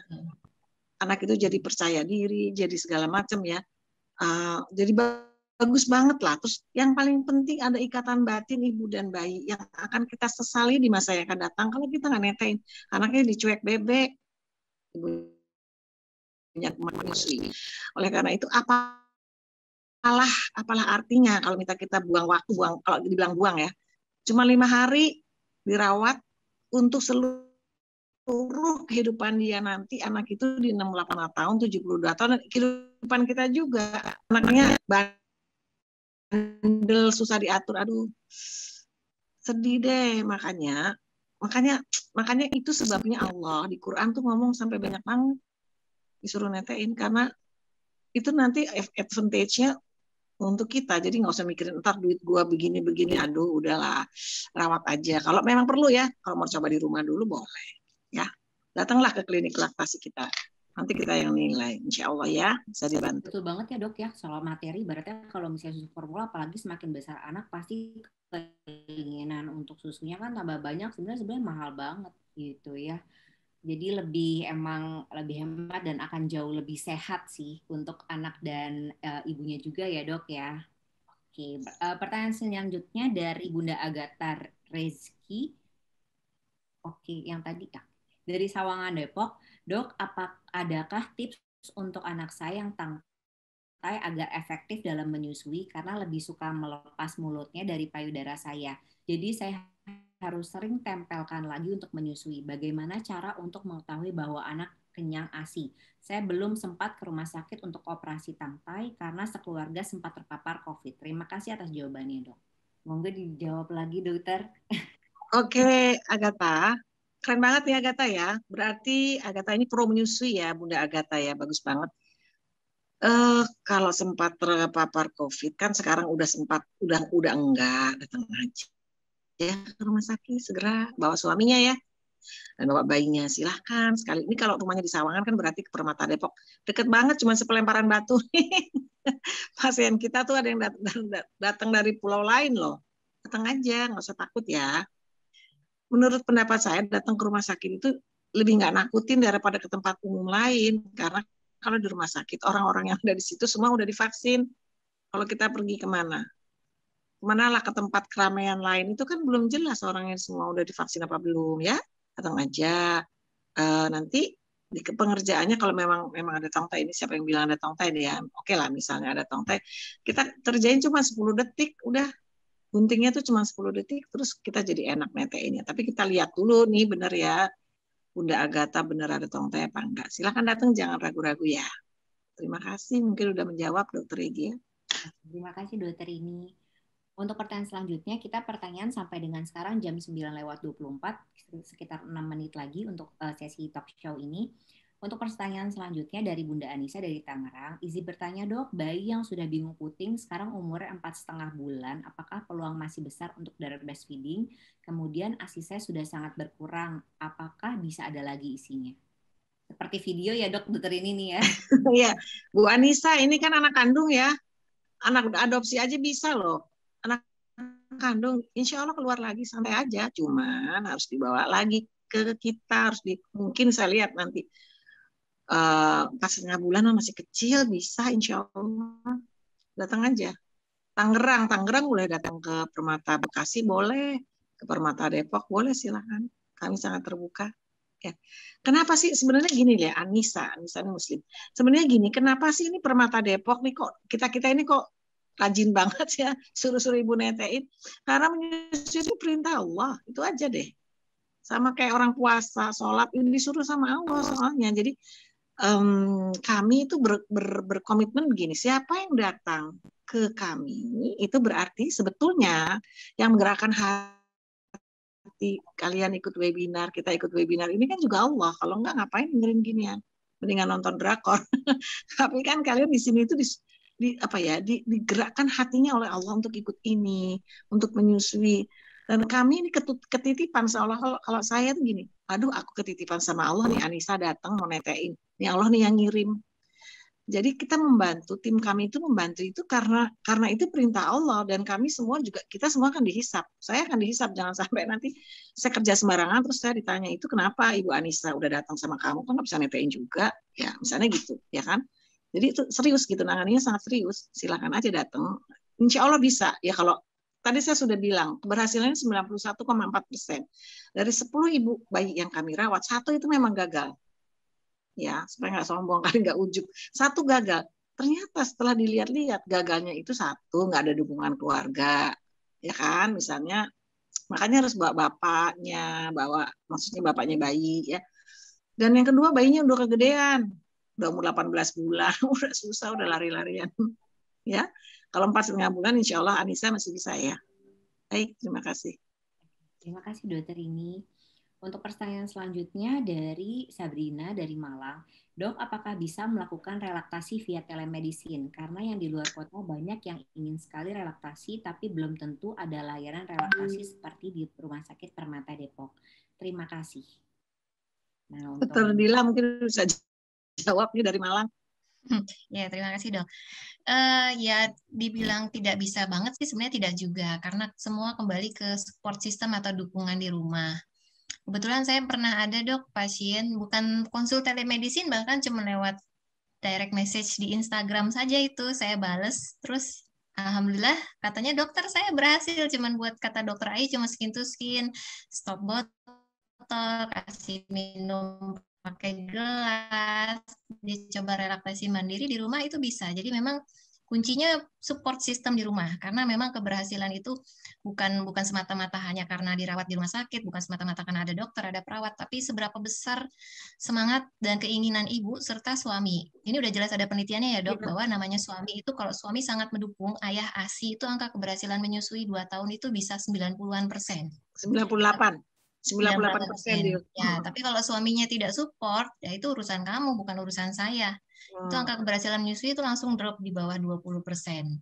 Jadi ya tidak ada yang tidak mungkin kalau menurut saya. Kalau memang mau dicoba, ayo kita konsul telemedicine, step-stepnya seperti apa. Jika tidak berhasil, baru mungkin dipertimbangkan untuk ya kalau ada rezeki dana bisa datang ke Rumah Sakit Permata Depok atau Permata Bekasi. Yang dari Dokter Asti sendiri udah bilang banyak ya dok pasien dari Padang, Banyak banget. ada dari Kadang-kadang saya Jogja, kaget-kaget kok. ada yang dari Pekanbaru. Hanya untuk Kalau relaksasi aja gitu. iya, Kalau ada untuk niat ada terus jalan pulang ya. ketawa-tawa. Tapi kalau saya sih punya mimpi ya Sabrina, saya punya mimpi. Saya punya mimpi kenapa sih nggak ilmu kayak, kenapa sih nggak semua rumah, bukan maksud saya gini, oke lah, kesian lah ya gitu. Maksudnya kenapa sih nggak semua rumah sakit bisa seperti ini? Ini kan pelayanan yang sangat gampang. Maksudnya kita nggak perlu alat CT scan, kita nggak perlu alat yang gede-gede, ventilator kayak apa ya. Ini cuman ya ampun, cuman kain jarik doang. Sebenarnya saya itu mimpi ya. Mudah-mudahan nanti kan saya udah tua nih. Ayu Dila, Sabrina bisa mewujudkan mimpi saya mungkin ya. Gitu deh. Gimana sih kalau seluruh Indonesia tuh ada, seluruh semua sakit kabupaten di mana ada gitu kan enak banget. Sebenarnya gitu sebenarnya ya. Tapi nggak tahu lah mimpinya jadi kenyataan apa enggak nih. Mimpinya jadi Menkes mungkin Dokter Asti Praborini. Nggak mungkin. Udah jauh. Itu Dewi Prayang jadi Menkes bisa. Nah, Oke, ya. baik Dokter Regia. Oke, terima kasih dengan Dokter ini dan Dokter Ai. Saya sangat tidak menganjurkan kalau ibunya nggak bergejala atau ringan aja, terus bayinya itu malah bayinya tuh dititipin ke nenek. Karena saya ini kan udah nenek-nenek. Betapa banyak teman-teman saya yang jadi kena COVID karena ketitipan si bayi gitu loh. Itu lebih bahaya loh kalau nenek kakeknya kena, karena mereka udah tua. Risiko kematian menjadi meningkat. Jadi ini sangat berbahaya ya. Jangan ngandelin nenek-nenek udah kena COVID terus bayinya, aduh, tolong banget. Yang kedua, saya ingin menanggapi bahwa ini Bunda Vicky dirawat di Rumah Sakit Permata Depok, kena COVID suami, anak, dirinya bertiga satu kamar, itu keren banget loh. Saya mimpi lagi nih kalau rumah sakit di Indonesia semuanya bisa seperti ini, nggak usah ketakutan bener deh. Ya, kasihan soalnya bayinya, ibunya, anak. Ibunya juga kalau dipisahin sama bayinya tuh tambah stres kan. Pasti stres tuh. Betul. Akhirnya COVID-nya malah menjadi-jadi gitu. Semestinya sih kayak gitu. Ya, terima kasih. Itu aja tambahan dari saya ya, Dokter Regia.